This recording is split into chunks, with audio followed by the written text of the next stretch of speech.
ناس كتير بتسأل في الكومنتات ازاي اعرف العمر الافتراضي بتاع فردة الكاوتش او امتى محتاج اغيرها.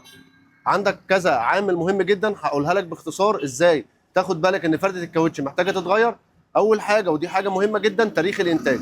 المفروض ان فردة الكاوتش من تاريخ انتاجها بتعيش من 4 ل6 سنين، وكل طبعا كل حاجة هقولها هتبقى مرتبطة بالظروف اللي حضرتك بتمشي فيها، من طريق بتمشي فيه، نوع الطريق اللي انت بتمشي فيه عامل ازاي، طريقة سواقتك انت للعربية عاملة ازاي، بتمشي بيها ازاي، بتمشي بطريقه منتظمه ولا بتحرق بيها او بتلف بالعجل او كده. الجزئيه الثالثه درجات الحراره اللي انت بتمشي فيها. الجزئيه الرابعه نوع الاطار او الجوده بتاعته. الجزئيه الاخيره اللي بتاثر معاك في العمر الافتراضي بتاع فرده الكاوتش هو ان انت بتحافظ على ضغط الاطارات او تهتم بالزوايا بتاعه العربيه، وده جزء مهم جدا جدا، وده قلته لك اخر حاجه عشان اقف عنده واقول لك حفاظك وصيانتك الدوريه على فردة الكاوتش وحفاظك على ضغط الاطار ده عنصر مهم جدا جدا جدا جدا جدا في عمر فردة الكاوتش معاك. طب لو ما وصلناش للعمر الافتراضي في السنين الطويله، لو وصلت لغايه 60,000 كيلو في سنه محتاج تغير.